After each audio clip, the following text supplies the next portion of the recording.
this week's Foundation Friday. I am joined today by Dave Gruber, AVP at Great American Insurance Group. Thanks for joining me, Dave. Thank you, Jesse. Pleasure to be here. No, it's great to have you, man. It was great seeing you last week at the EF Cares event, in Chicago. You, Ken, and Sean have pretty much been by EF Cares side since we started this a couple of years ago. So thank you again for your continued support, man. Yeah, we love supporting the EFC. It's I love what you're doing with putting a personal side to the leasing and finance industry. And I don't know how many I've been to. I feel like it's been at least more than a handful. But anytime I can make it, I try to make sure I'm there. And people watching, if you've not been to an event yet, there's 2 more left this year that I'm sure Jesse will touch on before we end this interview.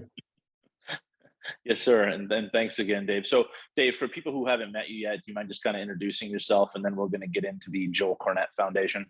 Sure. So as Jesse said, I've been with Great American Insurance. I've been with the company for about 16 years. I oversee our product line. So our leasing products, the insurance products that we offer to the industry. I've been doing it been with the company 16 years. Half of it has been with the leasing side. So when I first got into the leasing space, I had no clue what I was doing. Some might still say I don't, but I feel like I've learned a thing or two from you and from others in the industry. So I've enjoyed it and looking forward to keeping it going.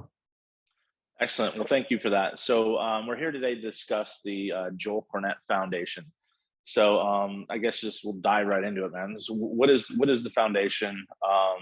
What's its mission, Dave? And yeah, definitely. So the Joel Cornett Foundation, it started 7 years ago today. So today's August 16th. I know this is going to air on Friday, but Joel passed away at the age of 35 years old. And Joel was a great guy, larger than life personality on the outside, gentle soul on the inside. His life could be heard from across the room. He passed away from a coronary artery disease. So unfortunately, left this earth way too early. But the family decided, hey, we need to do something. We needed to honor Joel. Joel wanted us to do something and not just let his name go to vain. So they started charity soon afterwards. And the mission today is to provide research and funding to study, predict, and prevent sudden cardiac arrest among athletes. And a lot of, when the charity first started, they were supporting and developing the underserved through wellness, community, and education. And a couple high school kids that might not have been able to afford a Catholic education in Cincinnati were able to get a full 4-year ride. And then once COVID hit, there was concern among athletes and heart issues developing. So the foundation connected with Duke University Heart Center and Dr. Manesh Patel to focus solely on athletes and their hearts. I get more detail depending how deep we want to get with it. No, I mean, if you find it's worth sharing, Dave, feel free to, man. Yeah. So I'll touch about one thing. So after 2021, the foundation was the seed funder for the Hearts of Athletes study, and then they created a national registry to collect athletes' data for studying and publication to eventually predict and prevent sudden cardiac death among athletes.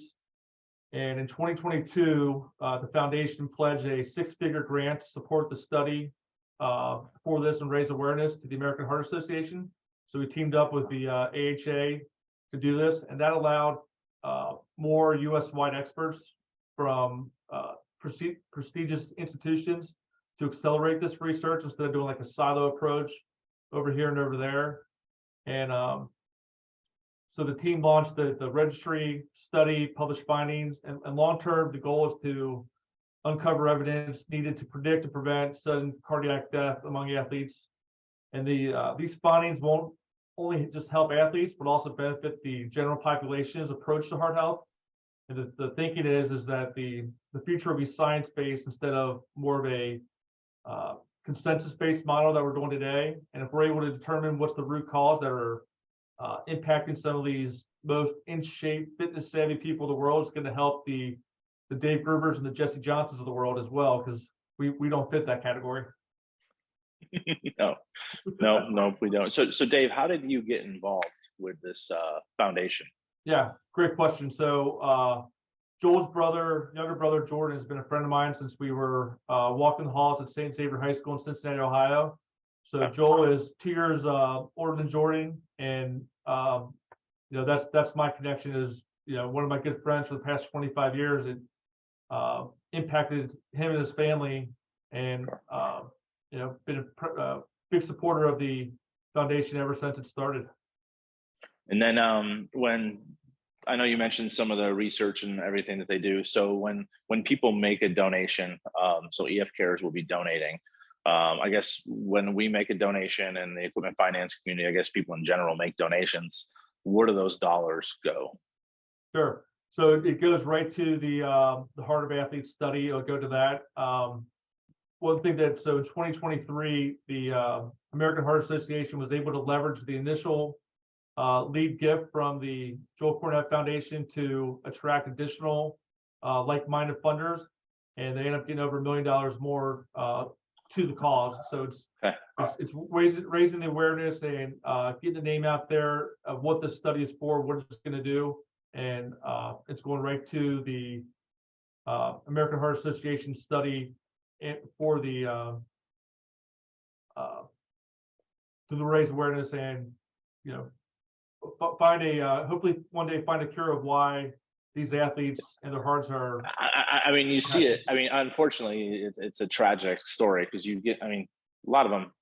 I say not really tragic. Some of them are tragic, but other ones you just see where athletes collapse, or this college star collapse, or I even think LeBron James' son collapsed a couple of weeks ago. Who knows what that was in relation to? I didn't dig into it.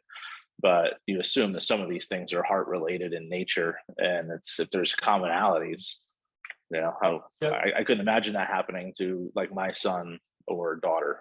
So it's a 19, like you're talking about Bronny James. I think he's 19 years old going to basketball practice, and it happens to him there. You're like, when I was 19 years old, I felt invincible. I didn't think anything was going to happen to me, right? Because you never even think about that. And we're talking about physically fit, top of the game, top 100. It's not like he's eating like fast food every night either. So right. that's a scary part too. And personal, I was at the Cincinnati Bengals Buffalo Bills game when Damar Hamlin had his cardiac episode on the field, and I was in the stands and we didn't know what was going on. It probably took about 15 minutes or so for word to get around in the stadium because didn't have really good cell service that day to figure out what happened. And then you're like, man, we're talking about an NFL athlete. It's happened to them while playing in the middle of the game. So that was a complete shock while we were there. And, just things we never thought about 10 years ago that seem to be popping up a lot more. Sure.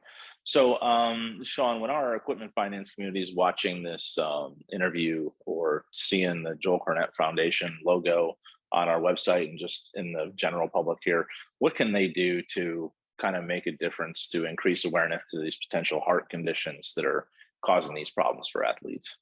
One, it would be is donating to the cause. Two is knowing the signs if you're going to have what potential cardiac arrest might feel like. I think I read, heart issues are the #1 killer of Americans in the world. I think I read every 40 seconds someone suffers from a cardiac episode.